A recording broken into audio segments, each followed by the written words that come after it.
and we are back for another episode after being off for a month for Around the Minors. Hello, everyone. Who is excited for another episode? I know you are for your Swamp Rabbits. Yep. Sadly, I didn't give it a shirt. How dare you? That was your one job. Your one job, huh? They didn't have enough orders, so they couldn't ship it out. Just like we said last night, though, in Main Street Prowlers, again, we are just a fan show, so we are not connected with any of the leagues that we're talking about tonight. Exactly. Yep. So, just keep that in mind when we are talking about tonight, because there's good. Some very good content tonight. Yes. Yes, we do. Going into this, like we generally start, when we start with the FHL, just because we've already talked about this, so let's get into this. This past weekend in the FHL. It was a wild one. Yeah. Fort Hearn didn't do too bad overall. Yeah. They could do better. Mm-hmm. They need to play 60-minute hockey, like I keep saying. And, they definitely got a good team. They just need to play the 60-minute hockey. Exactly. And what I mean by 60-minute, a lot of people don't get the whole thing of that. Even if it's overtime, what I mean by 60-minute, play the whole game. Don't give up. Keep playing as hard as you have the whole game. Exactly. Yeah. 60 minutes is just saying, the average game is only supposed to be, 60 minutes. Unless it goes, like we said, OT or something, but just play the whole game, people. Right. Yeah, 320. Jay Kroup's watching. We got Steven too. Dan Skiba. Hi. Hey, Skiba. Well, yeah, it's that goes for any team though, really. Play to the end. And the reason, like I said, Chris said, we've been gone for a month, because like I said, during the Silver Stick tournament, we got a lot going on in Port Huron. Me and my son are actually off-ice officials for that, and we're real busy that whole month. Exactly. Bobby says hello. Hello, Bobby. Whoever you may be, and that's coming from our Twitch channel. We actually are live. I don't know where all you are watching from. Most of them, you guys watch on our Facebook. Give us a follow on our Facebook as well as our YouTube, our Twitch channel, and our website is actually back up too. So that's a good thing. Follow us down. You looked at it. Oh, pretty face pro. Pretty okay. I shade. But no, go there if you want to see any past episodes.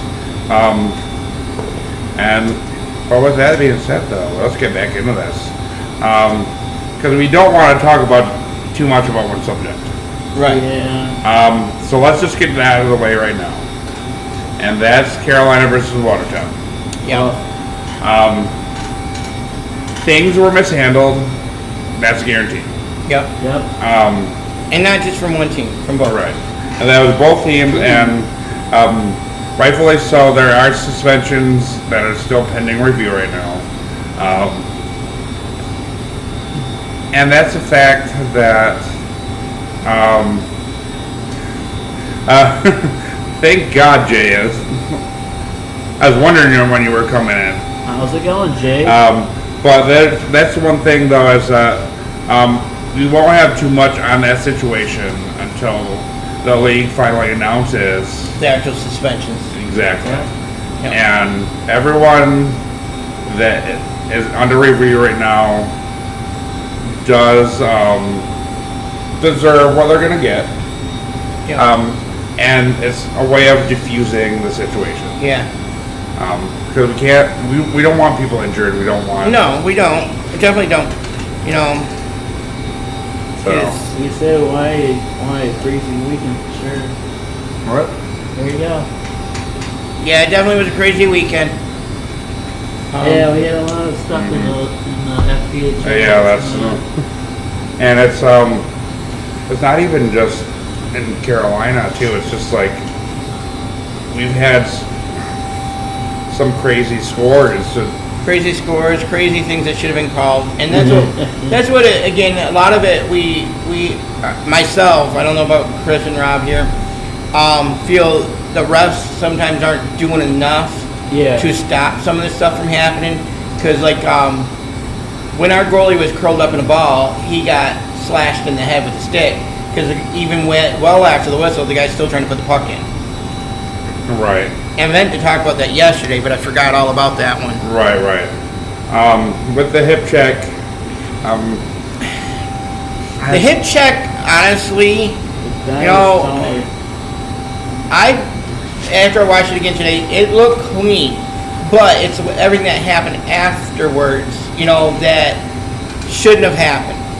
right, and it's like I was telling them The before. problem with the hip check is the height difference of the two players. Yeah, the guy Where he caught him in that hip check because of the height difference.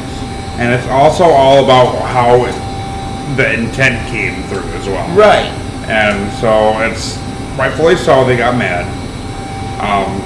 Because it might have been clean, but the intent of trying to injure. And that's where it should have been cut off right there. Right. Because they were looking directly at it. And, but yeah, 6'9".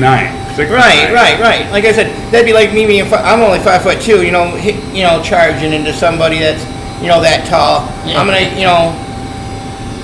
it's not gonna be probably too pretty.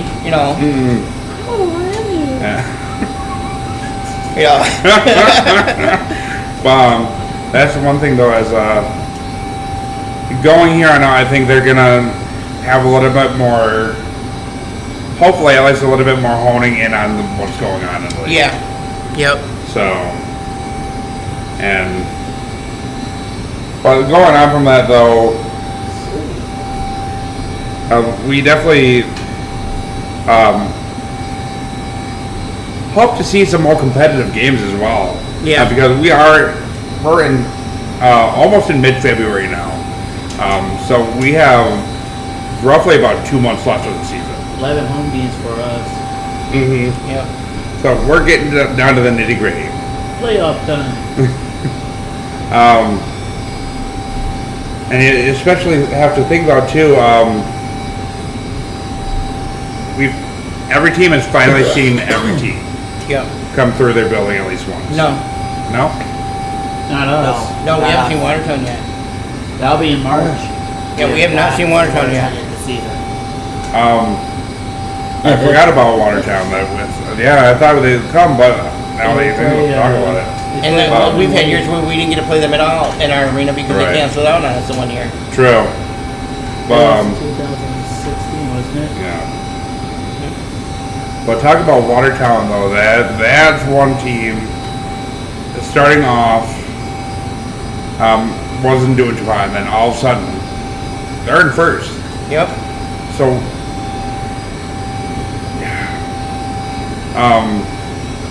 that's one thing that's kind of Yeah, we played Watertown there, but we have not played them at the McMorran Arena yet. yeah. That's kind of I wish, and that's where scheduling kind of gets awkward. Yeah. Especially in a 7-team. Talk about more FHL news before we get into scores as well. He's distracted again. Mississippi. Yeah, they announced they will be in next for October. Mhm. They got everything set. They got all the approval and all the votes, so that's Yeah, good. PHL. Yep. Welcome, Mississippi. And everybody was saying, oh, what league are they going to be in? ECHL, SPHL? I can't see them being in FPHL because over 9,000 seat arena. Well, they signed the contract with us. Yep. Which is, they can be in those leagues, but they chose to be with us, so that's a good thing. And it'll definitely give Columbus a great rival other than Carolina. Yep. And hopefully give something, give them that rivalry relief of, especially with the brawl that happened with Carolina and Columbus last year. That hasn't gone away. That really hasn't gone away if you look at it. Yeah. So they need some relaxation from that to actually play the way that they want to, instead of being on edge, kind of like a U of M versus OSU game. What arena is that? Van Dyke's Arena? It was like the Mississippi Coliseum or something like that. Okay, I'm looking at the Yeah, that's the one game that he took his shirt off at. And well, that's kind of awkward. I did not want to see that side of him at all. Thank you. But getting in these scores, though, a lot of high-scoring games coming out of this weekend. Yeah. Because starting off Wednesday on the 2nd, Watertown beat Binghamton 8-6. Oh yeah. That's kind of an interesting score because they're both known for their goaltending and defense. So why such a high-scoring game? Well, I'm gonna say on that, even after us playing the Bears this weekend, all the games were actually pretty high scored. Yeah, they True. were. Other than the 3-9 one. Other than that, Both But- games were high. so that just shows that honestly, maybe their goalie ain't all what people think. And especially it's getting later in the season, like I said, so everybody's starting to wear down. Yeah. Especially from the constant up and down from the SPHL to the FHL. Oh yeah, there's a lot of that. We know that. So it's just taking its toll this year. Yep. But going into Friday night, though, when Binghamton traveled to Port Huron and actually getting the win 5-4. Oh god. And then the same night, Danbury traveled to Delaware, won 7-4 in Delaware country, and Carolina beating Watertown 6-5 on Friday night. That's how much. 10,066. 10,066. That's actually a nice, sizable arena right there. Car capacity 2,200. Correct. But Binghamton didn't break all the goalies either. They only True. broke their backup goalies. True. They didn't bring their main goalie. Because something happened with them, I can't remember. One, I think, had a family. But- Saturday night, when Carolina Watertown, that's when everything went down Saturday night. But to end up, thank God they actually were able to finish that game out because that brawl happened in just like 5 minutes into the second period. All right. Probably Carolina ended up winning that game 5-3. And then Saturday night as well, Danbury beat Delaware 4-1 again, and a 9-6 win for Binghamton over Port Huron. And then Sunday night, Sunday afternoon, I should say, but not night, Evening. something like that. And then Port Huron finally pulls off the win against Binghamton 7-6, and Watertown gets its revenge against Carolina 6-4. So it's definitely a shakeup this weekend because it's you got some teams getting the wins that they need, and then you got the revenge wins in Watertown against Carolina. So that's What is RS? RS regular season. Oh.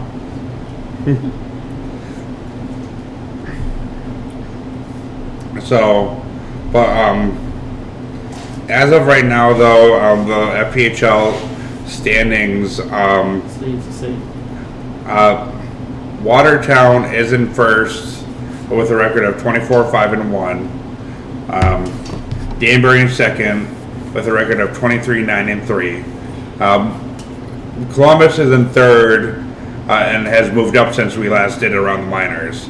16-9-4. Binghamton down to fourth at 18-16. Carolina in fifth with a 18-15-3. Port Huron with a record of 12-19-2. And then Delaware with a record of 2-26-1. So Delaware, since the last time we were on around the minors, Highlanders has gotten another win. 2 games. So their situation is interesting just because they have the talent to actually win, but something's not clicking with them. Click, click. But I find not clicking with them. If you watch after a game, you see a lot of transactions right after a game. Yeah. They're not giving the guys any time to make any chemistry together. Mm-hmm. Is my feeling. You can't learn to play with a team if you're constantly shaking the team up completely. You watch a lot of the teams. Yeah, they do shakeups, but at least they give it a little while to try and do something first before they change it up. You'll see 5 or 6 transactions almost immediately after a game for the Delaware Thunder. And that's something that can't happen when you're trying to run a team that's needs to be competitive in professional hockey. Yeah. So it's something that needs to change and needs to be learned on an owner's stance. Yeah. But that's something that hopefully we see ending soon when we get this these last few months out of the way. Yeah. Yeah. So, and any more comments on the FPHL before we leave that? No. So the going into the Oh, SPHL. he does. Yeah, and I agree there too. Bring in some of the recommended players that the players want to play with and all that. I agree. Because like I said, chemistry of playing with the players. Some of these guys probably played together, so they know they can do something together. Because watching them play when they were here, they didn't play bad. Right. It's just seeing the team constantly change. It makes it hard. Mm-hmm. And I'm all for, like you said, bringing in the unknown names, but Yeah. it needs to be some. But you still had to have, like Pace Senior said, you have to have those key players to build around. And having those key players to build around is what you need, and then you find what you need around them. If you know players that they play good with, that's what you want to bring in. Yep. And feel bad for Trevor Babin, but also it's the fact too that Trevor He's a good Babin, goalie. he's an amazing goalie on a team that's not winning. Yeah. He's never had a good team though. That's Yeah. the sad thing because they're not building around him when they need him. Yep. Um, And I do feel sorry for him. And he was a good sport about us East Upper Rowdies, razzing him all weekend. After the last game, he actually, before he left the ice, saluted us and Yeah, he like did. goodbye. But and I do. It is sad that he don't have the team that he needs to Exactly. to back him up. I mean, he has Ryan Marker and Yanni 'cause, Larkos, 58 shots on Yeah. goal that Friday night. exactly, and You got it. you can't Yeah. just rely on 2 players on the ice to help you out. Right. You need to have a full bench of 18 players helping you out. Yeah. Oh, 16 in that PHL. Yeah. That's kind of a weird. I'm still getting used to them only having availability for 16 actual skaters. Right. Because most leagues is 18. So getting into that, they technically have room for 18 players, but 2 of those are goalies. Well, most teams have room for 20. So that's kind of I'm not going to go too much into that, but I find it weird. Well, that's why a lot of teams that they want to try out a different player, they put a player under suspension by the team, so Exactly. they so they don't have to they don't lose that player and that roster spot. Exactly. Kitty. After the break, though, we are going to get into the SPHL, though. With that being said, though, go to MainStreetBlueWater.com for all past episodes, for our merch. And then just giving us any kind of love that you want. But yeah, I know I've been promising more merch, but it'll finally start coming, I promise. Yeah. But we will be right back after these messages.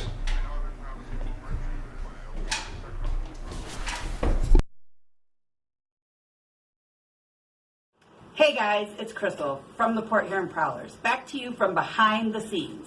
I'm with Mitz today, and Mitz and I are here to give you guys some examples of things the guys would like on the bus trip. Mitz, do you think the guys would like granola bars? What about fruit and vegetables? Okay, not vegetables, but how about fruit? Cases of water? What about some Powerade and Gatorade? Well, there you have it. Some true facts of what Mitz thinks our boys should have on the road trips. Thanks for watching and enjoy the show.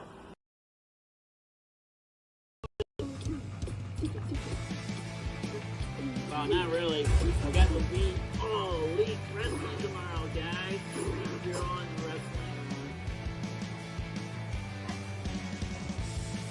wrestling. I can't believe I let myself get caught. That one was good.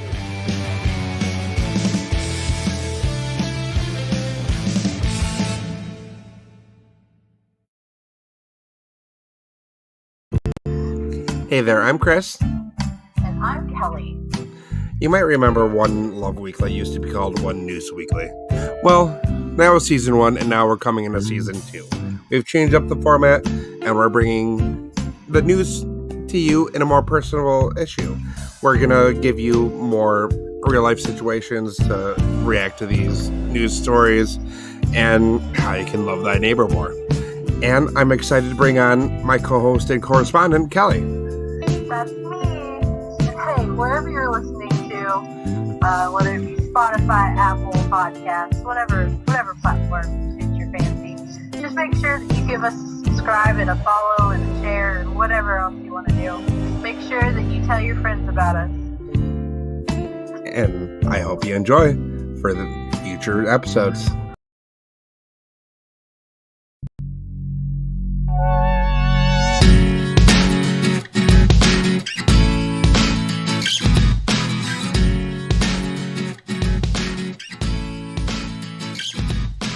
Hey, this is James Woolman here from Great Lakes Gaming.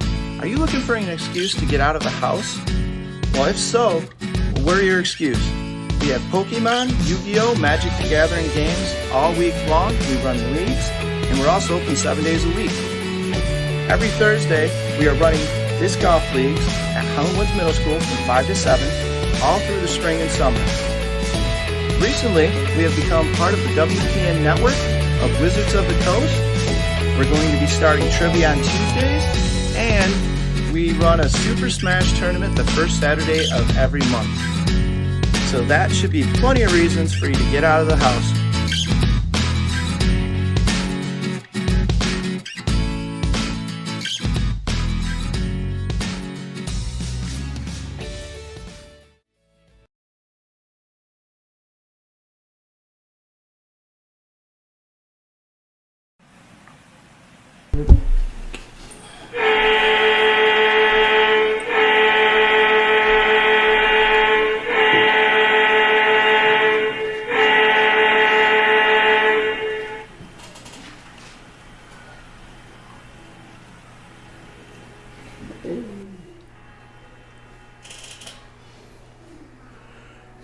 You and your kitty.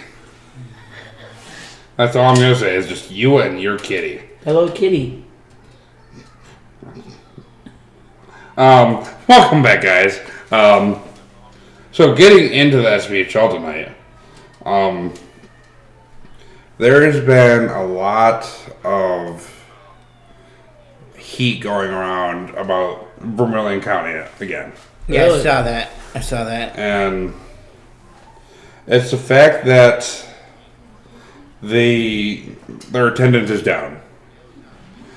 And people are noticing. Yeah. And it's the fact.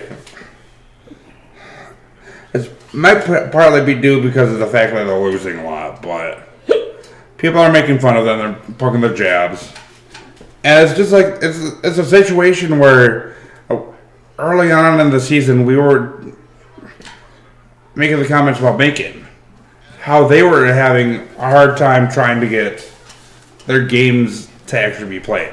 I thought you said bacon. Yes, bacon, dude. Crispy bacon. But that's another thing though, is that when a team is down, you just can't count them out. You can't. No. 'Cause- No, exactly. Because we could do that with almost any team, you know, and then things change. Exactly. Again, we can go back to our Falcon days. Like I said before, our first season we won 6 games all year. Yep. And then the second year we were the division champs. Exactly. You know. So there's stuff to be learned each year. But you just can't.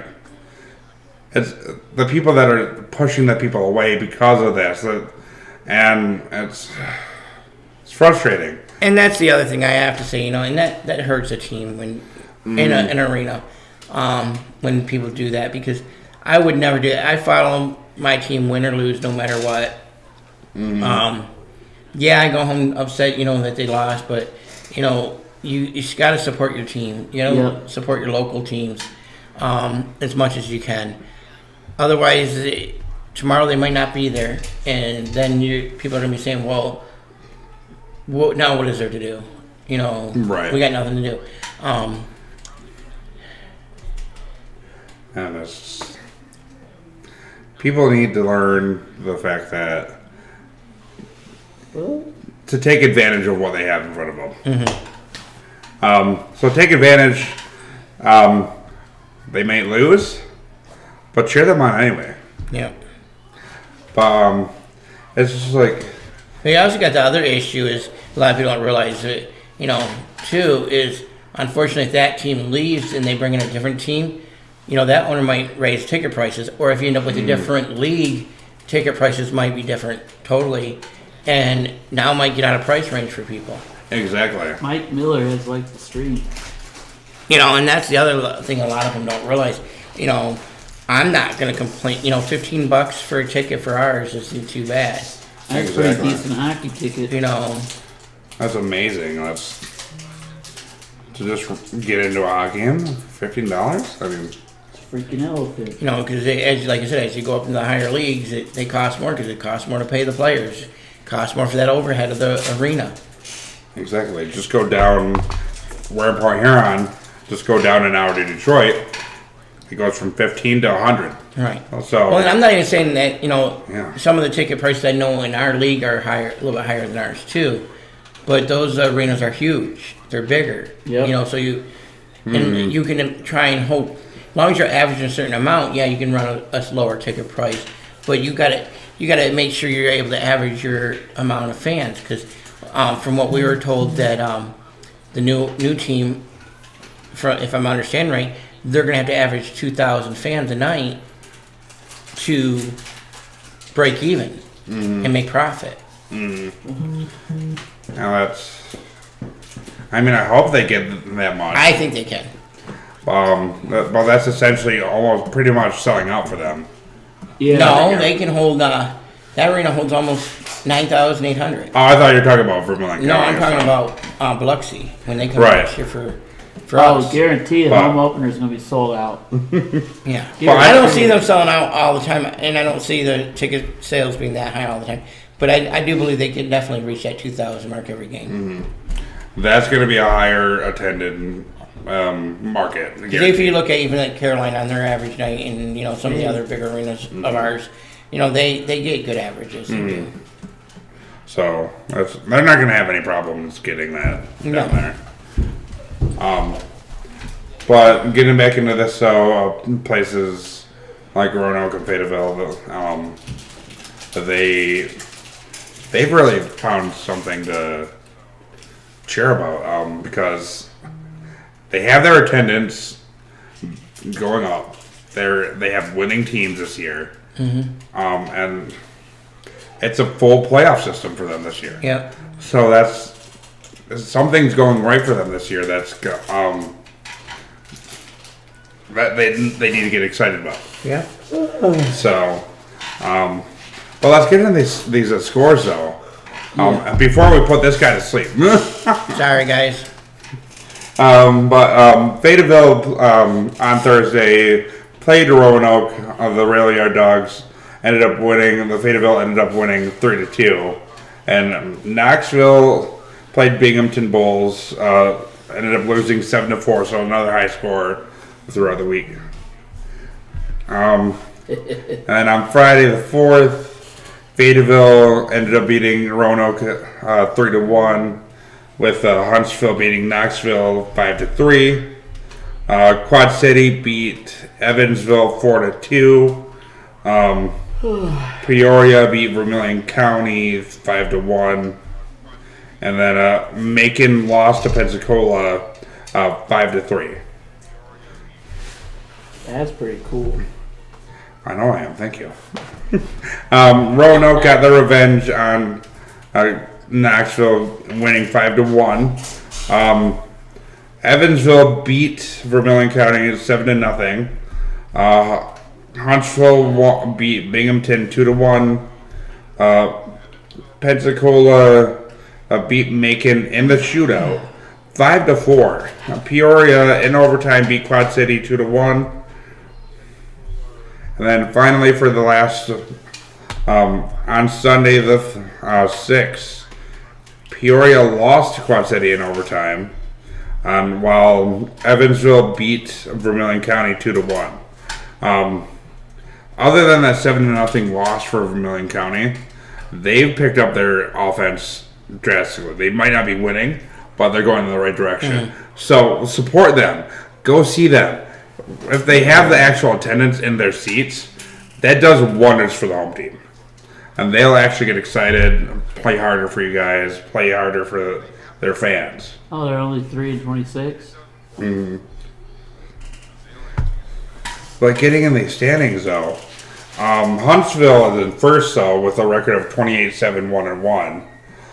Knoxville is knocking at the door at second, 26-7-1-2. In third is Peoria, 23-5-2-3. Quad City is in fourth with a record of 28-4-4. Fayetteville is in fifth with a record of 23-10-1. In sixth is Roanoke with a record of 17-11-2-4. In seventh is Pensacola with a record of 17-12-4-1. And eighth is Evansville with a record of 18-17. And ninth is Birmingham with a record of 9-22-4. And 10th is Macon with a record of 6-25-1-2. And then finally Vermilion County 11th with a record of 3-26-3. So it's very competitive for the most part of the SPHL this year. They're all sitting on top of each other, especially at the top of the standings. So anything can go, anything can change it at a moment's notice. So let's definitely, over the next few months, let's definitely see what goes on and how this plays out. Yeah. Yeah. Yeah? Yippers. Word. Going into the ECHL, though, it was just announced recently that the ECHL is changing how they are doing their playoff system. And everyone got pissed. Yeah. Because, sorry. The way that they're doing it is they're going based off of point percentage, just like the FPHL. And in years past, they've always gone based off of true points. Right, but now if they're having the same situation us, where you have a not odd amount of games, you can't go off true wins. Exactly. Because that wouldn't be fair to a team that only ends up playing 26 games and another team played 28 or 30 games. You know, you can't do that. 61. I don't know what their situation is there. If they do have an odd amount of games that each team plays because of travel issues. And right now they're going based off because they have a lot of postponed games. Okay.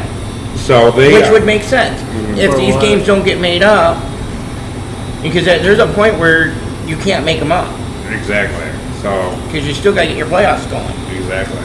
And not a lot of people realize too, the AHL also goes based off of points percentage rather than true points too. So that's because the Pacific Division plays. My thing is like in our league, if we don't get playoffs started by a certain date, you know, some of these arenas take the ice up at a certain point, or they have it rented out for other things. We got concerts that come, you know, that are scheduled for Port Huron too. You know, if it's the bigger ones, they use the arena. If it's the smaller ones, they use the theater. Exactly. You know, so you got other events, and if you don't get things done by a certain date, you might as well say forget it. And I'm gonna say that's probably for any of the arenas, because I know a lot of them. They're not just for sports. They use them for other things to make that money when the sport's not there. Exactly.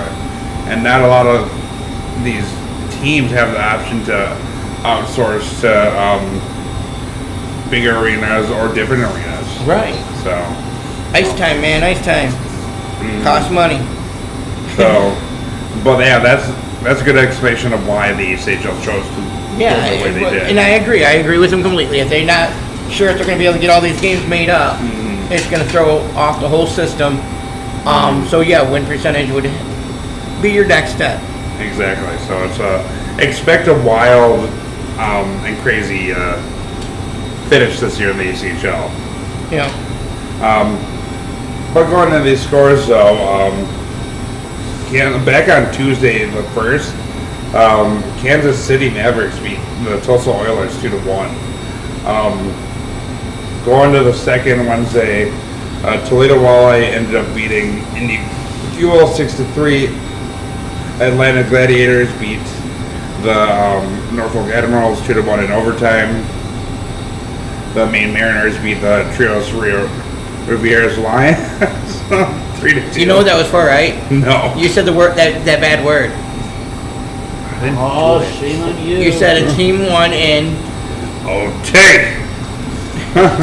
You're gonna even hate me even worse on this one because Adirondack Thunder beat Fort Wayne Comets 4-3 in shootout.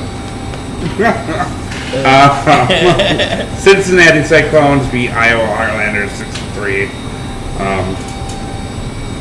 And then Wichita Thunder beat the Allen Americans 3-1. Idaho Steelheads beat Jacksonville Iceman 3-0. Going to Thursday, Reading Royals beat the Newfoundland Growlers 9-2. And Florida Everblades beat the Orlando Solar Bears 4-1. Maine Mariners beat the Trios River Lions 2-1 in overtime. Last one. Jacksonville Iceman beat the Utah Grizzlies 4-1. Hey, we got to have fun on here. Another overtime or a shootout? No, overtime 4-3. I said I wouldn't get you no more. You're That'd be right. nice. But no, I don't want to leave you with bruises. Calling out of the studio like, oh my god. Slam. On Friday, though, Reading Royals beat the Newfoundland Growlers 4-3 in overtime. Orlando Solar Bears beat the Rivals Florida Everblades 4-2. And then Fort Wayne Comets beat the Adirondack Thunder 7-3. You like this score, dude. The Greenville Swamp Rabbits shut out Norfolk Admirals 6-0. Heck yeah. Worcester Railers beat Kalamazoo Wings 5-2. The Wheeling Nailers beat the Indy Fuel 3-1. Iowa Heartlanders beat the Toledo Y 6-5 in overtime. Idaho Steelheads beat the Wichita Thunder 5-4 in overtime.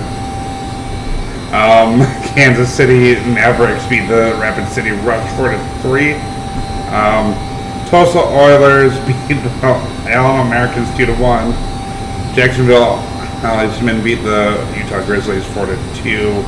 Saturday. Reading Royals beat the Newfoundland Growlers 5-1. Oh, we got a overtime coming. Orlando Solar Bears beat the Florida Everblades 32. Maine Mariners beat the Trios River Lions 5-4 in overtime. Adirondack beat Fort Wayne 4-3. South Carolina beat Greenville 5-1. Kalamazoo won in overtime 2-1 over Worcester. Iowa beat Wheeling 4-1. Norfolk beat Atlanta 3-2. Toledo beat Cincinnati 5-2. Wichita Thunder beat the Idaho Steelheads 5-4 in overtime. Tulsa beat Allen 5-4 in overtime. These things are becoming repetitive in overtime. Yep. And they're not low scores either. Kansas City beat Rapid City 2-0. Atlanta beat Norfolk 4-1. Kalamazoo beat Worcester 2-1. Another 5-4 overtime win for Wheeling over Cincinnati. Wichita beat Idaho 5-2. Oh my God! 5-4 overtime win for Rapid City over Tulsa. Everybody wins in overtime 5-4. Indy beat Toledo 3-0. Reading beat Adirondack 6-1 at 10:30 a.m. this morning. Now that's an interesting game. 10:30 a.m. on a Tuesday. Wow, we got a Nintendo Direct coming. No directs for you. I believe it's for Animal Crossing too. Yeah, so it'll be another paid DLC. God, I'm hoping. And this is another reason why I understand when you look at their group is more like to look at it, their divisions too. That's going to throw off a division completely if they don't go with the win percentage on who gets in, who don't. Exactly. And that wouldn't be right. It should go by the points. But normally it goes by points, but being some of these games aren't going to be made up, they're going to go by win percentage. How many teams are in the playoffs in this league? It hasn't really been said yet. 10 North each. 10 each. Yep, everybody makes it. Okay. Everybody all free for all. But in the North Division, the standings, Reading is sitting in first with a 22-9-5-1 with a 6.76 percentage. Trios Rivers Lions with a record of 18-12-2-1 and a 5.91 percentage in second. And third is Newfoundland Growlers, 17-12-3 with a 5.78 percentage. Maine Mariners in fourth with a record of 19-5-3-2, the 5.51 percentage. Worcester Railers in fifth with a record of 16-9-2-1 with a 4.61 record percentage, and Adirondack in sixth with a 16-9-2 with a 4.59 percentage. South Division though. Jacksonville Icemen in first with a 24-13-2-1 record, 6.38 percentage. Atlanta Gladiators with a 24-16-2-1 record, 5.93 percentage in second. Florida Everblades in third with a record of 15-3-3 and 5.91 percentage. Orlando Solar Bears in fourth with a record of 22-16-3-0 and a 5.73 percentage. And fifth is the Greenville Swamp Rabbits with a 14-16-4-3 record and a 4.73 record percentage. Norfolk Emeralds in sixth with a 15-21-2-2 with a 4.25 percentage, and in seventh is South Carolina with a 15-22-4-0 record and a 4.15 percentage. And then I will go over the Western Conference right after these messages, as well as going a speedy walkthrough in the AHL. So we'll be right back. Go to Main Street Below Water in the meantime. Hey guys, it's Crystal from the Port Huron Prowlers. Back to you from behind the scenes. I'm with Mitz today, and Mitz and I are here to give you guys some examples of things the guys would like on the bus trip. Mitts, do you think the guys would like granola bars? What about fruit and vegetables? Okay, not vegetables, but how about fruit? Cases of water? What about some Powerade and Gatorade? Well, there you have it. Some true facts of what Mitts thinks our boys should have on the road trips. Thanks for watching and enjoy the show.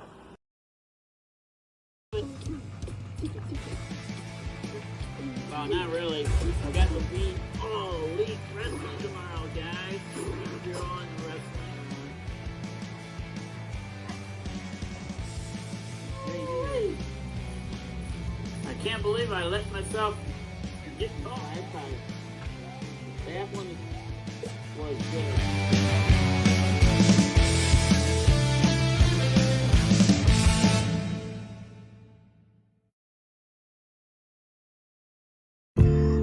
Hey there, I'm Chris. And I'm Kelly. You might remember One Love Weekly used to be called One News Weekly. Well, that was season 1, and now we're coming into season 2. We've changed up the format, and we're bringing the news to you in a more personal issue. We're gonna give you more real-life situations to react to these news stories, and how you can love thy neighbor more. And I'm excited to bring on my co-host and correspondent, Kelly. That's me. Hey, wherever you're listening to, whether it be Spotify, Apple Podcasts, whatever platform suits your fancy, just make sure that you give us a subscribe and a follow and a share and whatever else you want to do. Make sure that you tell your friends about us. And I hope you enjoy for the future episodes.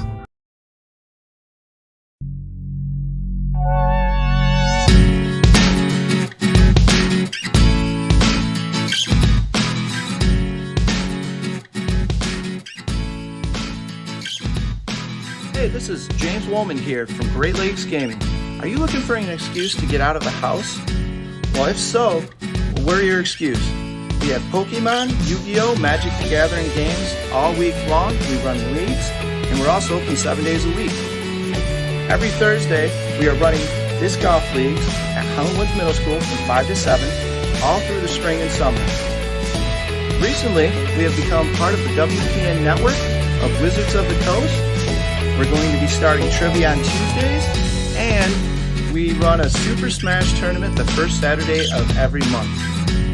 So that should be plenty of reasons for you to get out of the house.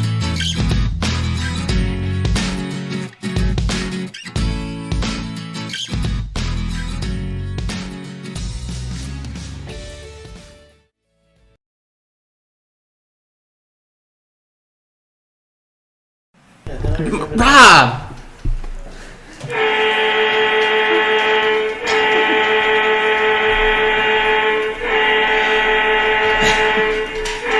Nobody hear that. And welcome back. We just have to kind of do this because Rob decided to say, Yeah. sorry guys, we have to have a little fun even though we're trying to rush through. I'm going back to ECHL though. Well, it's just as I hit the mic button, he says it. Yeah, so kind of Central Division of the ACHL though. Toledo Walleye are doing amazing work at in first, the 28-10, 1-2 with a 7-0 percentage. That's amazing. Yeah. Kalamazoo Wings 23-17 with a 5.75 record. Fort Wayne Comets in third with a 21-15 4-1 record with a 5.73 percentage. Cincinnati the Cyclones with a record of 23-17-2 record and 5.71 percentage. Wheeling Nailers with a record of 22-18-1 with a 5.49 percentage. Indy Fuel with a record of 18-21-2-2 with a 4.65 percentage, and Iowa Heartlanders in seventh with a 17-21-5-1 record and a 4.55 percentage. They look like Denville. You're a Danville. Mountain Division though, Utah in first with a record of 26-15-2-1 with a 65 percentage. Idaho Steelheads 25-17-1-1 with a 5.91 percentage. The Tulsa Oilers in third with a 23-17-1-1 record with a 5.71 percentage. Rapid City Rush with a 22-18-3-2 with a record of with a percentage of 5.44. Allen Americans in fifth with a record of 17-17-5-1 with a even 500. Rapid City, not Rapid City, Kansas City Mavericks with a record of 21-21-1 with a 500 record again. And then Wichita Thunder with a 17-21-6-0 record and a 4.55 percentage. One more thing on the standings thing. I can understand why the teams and fans and players might be upset too. Because that could shake up a lot. Because like we just said, if there was an uneven amount of games and a team actually, it could push a team down further by the win percentage instead. That may have been in already, then now they're out because somebody else had more wins than them. Exactly. So I understand both ways, but you really can't go by points, like we said, if you don't get to play the same amount of games. Right. Yeah. So I don't blame them for being upset. Going in the AHL, though, there was a lot of high-scoring games this week as well, and there are a lot of overtime games again, just looking over the stats. Just unfortunately, we won't be able to go over these stats, so... but we will go into these standings because a lot of teams, especially over the next few weeks, in the AHL are going to be. I expect the standings to get flip flopped basically. Yeah, there's going to be a lot of changes in the AHL because my opinion, because right now the AHL is allowing their players to go to the Olympics. So the tournament is happening right now, about to happen, I should say, and so they're losing their players right now. So expect a lot of things to change in the AHL right now. So expect a lot of call-outs from all the leagues again. Exactly. So it really could affect everyone. Yes. Especially this guy, the distractor. What? I'm sorry, I had to, Yeah. Yeah, that's fine. Getting in these standings, though, in the Atlantic Division, Hartford Wolfpack in first with a record of 22-12-4-2 and a percentage of 6.25. Hershey Bears in second with a record of 23-13-3-3 with a 6.19 percentage. Springfield Thunderbirds in third with a record of 22-14-5-1 and a 5.95 percentage. In fourth is Providence Bruins with a 18-12-3-3 with a 5.83 percentage. Charlotte Checkers in fifth with a record of 22-17-2 with a 5.61 percentage. Wilkes-Barre Scranton Penguins in sixth with a 18-17-2-3 record and a 5.13 percentage. Lee Valley Phantoms in seventh with a 15-16-6-2 record with a 4.87 percentage.